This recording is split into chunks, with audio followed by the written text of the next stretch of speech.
Welcome to the Journey to Mass Market. My name is Ajel Wade, and I will be your moderator for this panel. Now, when Tanya, the organizer of Hasbro's Women Innovators of Play event, reached out and asked toy and game people like you what they'd like to learn, you answered big time. One of the most important questions we got was what happens when an idea goes to Hasbro, and what makes an idea mass market? Well, to help us answer this question, I have with me Jennifer Boswinkle, Vice President of Product Management for Hasbro Gaming and Monopoly, Kate Vakonis, Director of Design for Play-Doh and Creative Play. And the Hasbro team and I got together, we sat down, and we built out a roadmap to guide this talk. It's an overview of the process of what we'll be covering today. Let's take a quick look at this 5-stage roadmap. Stage 1. The Hasbro team looks at their strategic business goals and they gather consumer insights when they're getting started with an idea. Then they move on to stage 2, concept ideation, coming up with a bunch of ideas. Then they go on to stage 3, which is where they take those ideas and get consumer feedback and do consumer testing. Stage 4 is where they lean into approvals. They make a launch plan. And finally, stage 5, that's where they focus on marketing and getting that product on shelf. Now that we have a general overview of what it takes, let's dive into each of those stages in more detail with our esteemed panel and answer the question of what it takes to turn ideas into a mass market success. Kate, I would love to start with you and start with stage 1 and ask you this. How can innovators keep Hasbro's strategic goals in mind when they're concepting new ideas? Thanks, Ajel. Such a great question, and we're so excited here to be today and really talk you through these 5 stages. Starting at phase 1 with our strategic business goals and consumer insights really is the foundation of all great concepts and should never be overlooked when pitching ideas. I loved in Tanya's talk just now that this was also her very first tip, is know your audience and know who you're pitching to. And that's what we really love to see as the brand team. We want to see that you know our brands, that you follow us, and I especially love it when you include your own perceptions or strategic thinking as part of the concept pitch. Of course, many of our future-looking strategies are kept within these walls here at Hasbro, but if you also become part of the Hasbro inventor community, you can get some really critical insights through our brand playbooks. And this is a fantastic place to start because it's going to give you that forward-looking understanding of what we're looking for, and these come directly from the brand teams. So great place to start. Oh, that's a great tip. Now, we also all talk about how great ideas can come from anywhere, but we want to focus on those good ideas, right? So Kate, as a design director at Hasbro, what do you look for when you get to that stage 2, that concept and ideation, and you're evaluating ideas for the mass market? What are you looking for? Yeah, absolutely true. Good ideas and great ideas can come from anywhere and anyone. And one of my favorite parts of the job is being part of so many great concept reviews. And I've seen some really fun concepts come from the most unexpected people, so it really is a joy. And most of the time when we get pitched a new idea from the outside, it comes to us really completely formed already, right? It's a full concept, and it's squarely in this second phase of our roadmap here. And so the very first thing we do is take a step back and evaluate the idea against our stage 1 criteria. Does it align with where we want to take our brand strategically? Does it reflect a core consumer insight? There's a lot of elements that our brand team will take back and discuss, but to share a sneak peek behind the curtain, there's always a few common criteria that come up in these discussions. So our critical first step, as mentioned several times, is really understanding that consumer and what they're looking for. So every great concept has a very clear consumer target, and especially for mass market product, we need to be able to target very expansive consumer demographics and identify their top needs and purchase occasions to make sure that we can really appeal to them in a core way. And having that clear vision for who we want to buy the item and where they're shopping is also a really great thing to consider. If the concept has that great consumer insight at its core, that next checkpoint is to make sure it's clearly differentiated at retail. So this one is pretty straightforward, right? We always want to have that ownable Hasbro element that consumers can see in our brands and know that it's from us. A good gut check here is if we were to remove all of the logos and the packaging that we may see with the concept, would a casual consumer think that this item belongs to another brand? we're always looking for that signature angle that makes it identifiably Hasbro and identifiably our brand. But the special sauce is how you take that and add that fresh, modern take to it, because we love to have the balance of classic and iconic, but pushing the limits and making sure that we're delivering newness with all of our brands. So the next key criteria is that it's very easy to communicate. Even at the very beginning of our concept evaluation process, we're thinking about how this item is going to get marketed. So you should be able to capture the idea in 1 or 2 sentences tops, because you have to be able to hook the consumer very quickly, and then they can learn more and get into all the details. Sometimes we love to pack in so many features that we really lose sight of how we're going to turn ahead in 2 seconds. Because you have to remember that consumers are going to be walking past this at retail, and they may only see your item for 1 or 2 seconds before they walk past it.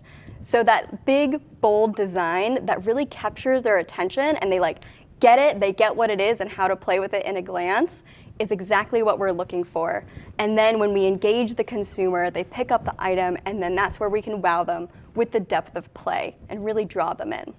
I love that. The ownable piece. Does that item look like a Hasbro item? I think all innovators watching should write that down. Think about that when you're pitching your ideas. Now, Jen, as VP of Product Management, your focus is marketing, and I know you're also involved in this process. So how does the marketing team get involved in the concept ideation phase? So it's a great question, and as Kate and Tanya said, we partner at the center. So at the start in all these phases, design and marketing are hand in hand in everything that we're doing. We want to make sure that it's super easy to communicate, and after years in the toy industry, trend spotting is both, as everybody knows, an art and a science, but a lot of it comes from experience. So between marketing and design, we work together to make sure that the communication is simple and engaging at every single touch point.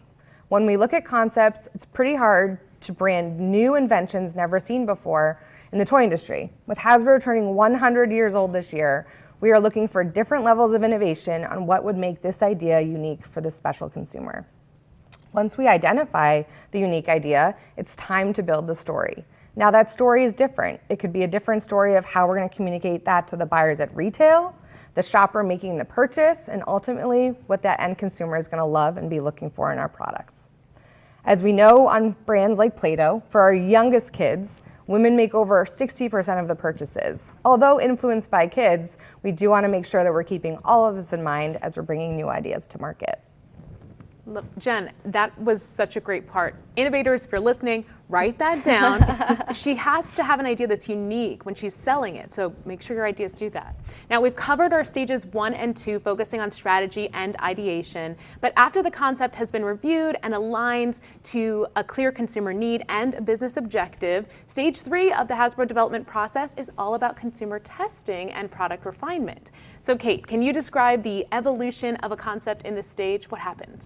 Definitely. This is such a complex and very iterative part of our development where we validate the function and play of the original vision. And it's also a fun side note, the element of our process that really can change the total development timeline so much, right? Because sometimes this phase can go on for literally years. So in toy, and especially on a brand like Play-Doh, it is so critical to have hands-on experience with real consumers. We always say seeing is believing. And concepts that sometimes look kind of so-so on paper can really turn into these incredible models that wow everyone. But also, vice versa, sometimes the opposite happens. So many times we start creating physical models in parallel with concepting, since it can influence the play so much. And once we prove out the idea and we think that we really nailed it, right? We think that consumers are going to love it, so important to actually find out that consumers agree. And we do that through very extensive testing. So consumer feedback in general really influences this phase and how we refine those concepts. Can you tell us more about how you test those concepts with consumers? What are the 2 different ways you use to do that? Yeah, such a great question, because we use a very wide portfolio of testing types, and we use design research both in addition to qualitative and quantitative testing, which means that we test in smaller hands-on sessions and use much larger global scale testing. In our observational learning design research, we test in these small-scale sessions, evaluating things like ergonomics, mechanism function. Of course, we have to make sure that our consumer can really use the product as intended and enjoy it. And this is where the design team, as well as the marketing team, engineering team, can really directly observe consumers. And every time I've observed a play session, we have so many notes and great design refinements based on their feedback, and we can really start to understand and gain that user experience insight.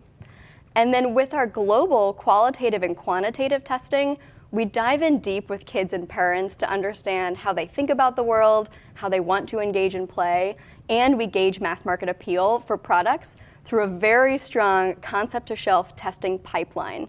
And it's the combination of all of these testing types that really brings our consumers to life, while also providing robust and statistically significant results. What we're learning here is testing is important for Hasbro. It's important for us innovators if we want to improve our ideas. So Jen, once a mass market item is designed and tested, what levels of approvals does it need to go through before it can debut at a toy industry trade show or a media event? So, as I said before, we'll work closely with design at each touch point. Through this process, we want to make sure that each item has a unique idea that makes it commercially viable for sell-in to the retailers. Ultimately, our end goal is to make sure that we're connecting with the consumer. As I mentioned earlier, a lot of ideas these days are innovation related versus pure invention. So we really need a great pitch on why this is a new idea and ready to be marketed and sold in. We develop a full story, as Tanya said, with our pitch to our retailers on why this idea is unique and ready for our shelves. So by taking your concept and idea from the start, we create visuals, actual prototypes off of your idea, sizzle videos, partner with Kate, pull in all the footage from the kids playing, how-to videos, depending on if you're on games or toys, and then we use this kids' footage to develop our sell-in pitch to go back to retailers. We have a full toolkit that Hasbro will create that we can share out with our global sales and marketing teams so that we can reach and pitch to any retailer. We also take our testing results from each checkpoint and share with the retailers on why consumers are going to be excited for this unique experience that they've never seen before. And while we wait sometimes for retailer feedback in our process, and we look for shelf listing support to get your item listed at mass market, we immediately start creating assets on our side, knowing that we need to bring these products to life. This could take anywhere from a few weeks to months, and from start to finish, depending on the size of the opportunity or how big your idea is, we'll get it launched at retail. That response makes it so clear why it's important that an idea is unique, because you need tools to go back to sell it into retail with. So let's move on to stage 5. When developing a mass market toy or game, half the battle we know is designing, developing, sourcing, but the other half, marketing, right? So Jen, once production is rolling, sales meetings are booked, what is your team doing to assure that the item will actually sell when it's on shelf? So we always start with a marketing idea at the front because we have to make sure that our sell-in journey is already on its way. Hasbro has already made a big bet. We've made all of our sell-in materials that we just talked about, and these items are moving forward to either mass market placement, specialty, or online. And depending on the placement, we work to create special marketing assets. These retailer-facing assets, like if you log onto a website and you're looking up a product from Hasbro, it's called a retail product display page. And on there, you'll see assets, pictures of consumers playing with our product, and videos. So pulling that whole package together to make sure that this item can communicate clearly to the consumer. Great. But I'm sure once it's on shelf, that's not the end, right? That's not the end of the work for the marketing team. So what does a launch calendar look like for a mass market product release, and how long after that release do those promotions particularly last? Great question. So once a product launches, the fun really begins. Some of the items we've had in market are built to be on market for years. And with that, we have to look to tailor our marketing campaigns for that specific consumer across platforms. Now, if you're looking for a brand new item that we just partnered with you on, we'll make sure that we're looking at the sales, communication with the retailers, what are consumers looking. We scrape all of the reviews, we do social listening, and really the fun never ends when you're in marketing because we really need to create buzz from the launch to get the item started. Now, I gotta say, I've noticed over the years, Play-Doh has really developed this online personality of like whimsy and fun. I love the posts. But how does the execution of the work like that work into an annual marketing budget where you're probably doing hundreds of product launches? Also the challenge in marketing. So we have been on a journey on the Play-Doh brand to elevate the value of imagination in the world. And each item we launch delivers a sensory experience that's unique and brings out the modeling compound to life. So Kate and I always look at concepts that you guys send in. Is it enough play? Is it enough compound? And what's the balance? From there, we take all those insights for the marketing plan to make sure that we're speaking not only to parents, but to kids as well. So on social media, you'll see ideas that we have posted for parents so that they can play and connect with their kids. And we also create kid-focused assets that you can watch on TV or YouTube, like the best commercials for our biggest item, the Play-Doh ice cream truck. So a question that inventors often ask is, how long does it take to get an idea from idea stage to mass market to on shelf? So can you guys talk a little bit about that? Yeah, definitely. It's such a fun answer too, because there really is no answer. Because every time we develop a product, it can vary so much based on the complexity of the item, the way we want to launch it, right? Is this an all new consumer for us, or is this something that's more incremental? You know, is there a hot trend that we really have to capture? So really, it can be anywhere from just a few months to several years. I think I've seen some that are 3, 4+ years. So it's really great that we can see so much different process, and it's always exciting when we think about bringing something to retail and getting through the development process. It's never the same. And Jen? And from on there, things like Kate said could be very quick and take years. So we go back and say, all right, where does it fit back to the roadmap for the mass market in stage 1? So we go back and say, does this fit with our strategic goals? Is it part of our consumer insights we're looking at? Does it fit in our launch plan we have right now? Or do we need to kind of wave it out depending on how many items, stories, and things we have to launch? Mm-hmm. What is the fastest item that you remember, Kate, ever being brought to market? That would probably be the Play-Doh Baby Shark cutter set. I think that we got that to market in maybe 3 or 4 months, and that's from concept, including some tooling, by the way. So this is like a really incredibly fast development cycle. Wow. And it was so fast because we felt like, as I'm sure all of you guys are very familiar with, Baby Shark was a complete sensation. It really took the world by storm, and we felt like we have to get in on this and we have to bring it to market right now. Mm-hmm. So it really lit the fire in the development process, and that was probably the shortest one. I know Games has had some really quick ones, though. Yeah, Jen, can you share one? Yep, I think the one I personally worked on that was the fastest was when Fortnite became the video game that everybody was playing and probably still is. So we worked very quickly with that team and make sure we got the right approvals in place to bring Monopoly to shelf, and we really wanted to make sure we hit holiday that year. So it was a sprint in about 4 months. Wow. We love those fast ones, though. I know. Is it just, it's a cultural phenomenon that pushes that forward. Yeah. Amazing. So, Kate, you've worked on brands ranging from Nerf, Super Soaker, Sesame Street, and of course the iconic Play-Doh, where you're currently the director of design. So I have a question. What is that it factor that you see comes through in all of these iconic brands? Yeah, and I think it factor really is a good way to describe it. Because when you get the right item out and it's the right matchup with the brand and what the brand's trying to achieve with the brand essence, those like best of the best concepts always cut to the core of what the consumer really wants. And you have to keep in mind that single most important feature and those single most important attributes that that consumer is looking for, even sometimes if there are other insights that could be leading you in a different direction. So one of my favorite examples of this was working on a new product for Super Soaker, and we had observed a lot of consumers not being able to carry the soakers very easily because obviously they're full of water and they're so heavy. So what the design team did was come up with this new format that was an amazing solution, and you could carry like 3 or 4 times the amount of water really easily. But when we got it to testing, that new form factor didn't have that large soaker aesthetic. And kids didn't really like it because we had kind of lost track of the fact that one of the most important things for that brand is that amazing, empowering, like battlefield moment. And this item just didn't have that for this consumer. So we had to go back and rework it into a new concept. And it was really fun in this process, looking back on it now, learning that we have to make sure to always keep those gold star moments in mind and make sure we're getting what our consumers really want. No, that's a great point. So innovators, if you're thinking to pitch an idea for their classic brands at Hasbro, keep in mind the essence of what those classic brands are and don't stray away from that. Now, Jen, as Vice President of Product Management and Gaming, what are you looking for when you see a new concept, whether it's an internal concept or an external one?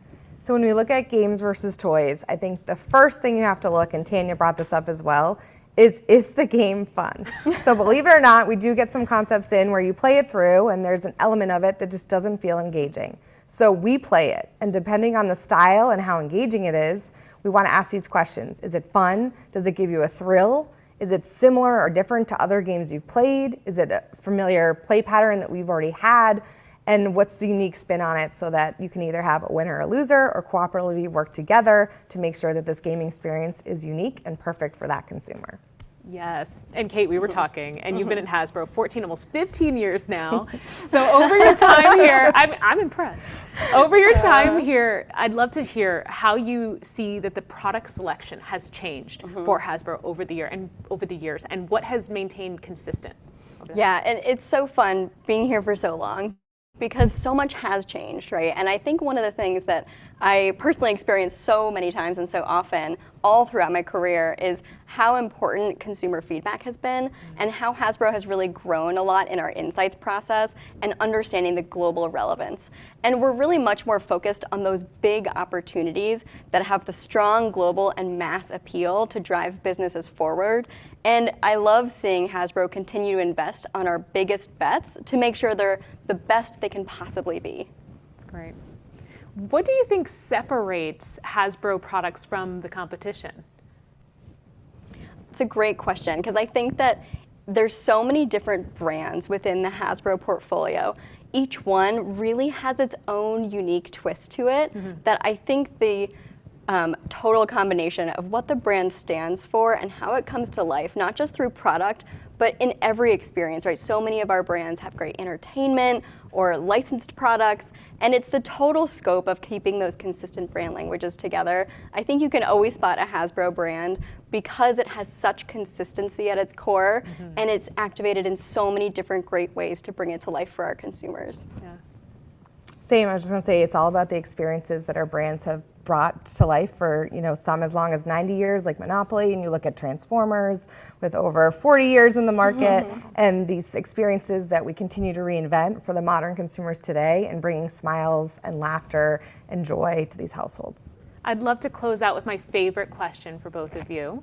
What toy or game blew your mind as a kid, Kate? I have such a clear answer to this one because I will never forget the amazing Crossfire commercial. I feel like so many of you guys out there probably know exactly what I'm talking about. It was the two kids on the table with the Crossfire board in the middle, and it had the amazing song, and there was like some kind of spinning storm action happening where the kid like shoots into the air at the end, and it really has stuck with me my entire life. And it's because it created this clear vision of it wasn't just a toy or a game. Right? It wasn't just this one experience that you put on the table and play for 10 minutes. It became this entire world of possibility, and it was action-packed and so dynamic. And so that really has left a mark on my memory of childhood and really all through my entire career, especially now being in toy design. It's like, how can I achieve that level of amazingness? Yeah. And you, Jen? Well, I usually say Monopoly, but since I'm on the games team, I won't choose Monopoly today. But growing up in the 80s and early 90s, Skip It was my favorite. So same thing, you go back to that commercial where it's like, skip it, skip it. But I think the thing that really overtook our childhood is the original Nintendo. So when that came into your house and you had never seen that before, my parents stayed up playing Mario all night just to show us the magic whistles in the morning. And you reflect now as a parent of two children to stay up all night long and giving up such valuable sleep just to show your kids in the morning what that toy and gameplay experience brought to life. It's something you'll never forget. They didn't have TikTok, so. There was no phones, there was no computers back then. Yeah. Nintendo was the game changer. Well, this was fantastic. This was amazing. Kate and Jen, thank you so much for your time and your information. To all of the innovators, thank you for joining us here live for Journey to Mass Market. We appreciate your time and your attention today, and we hope you've learned a lot of valuable insight.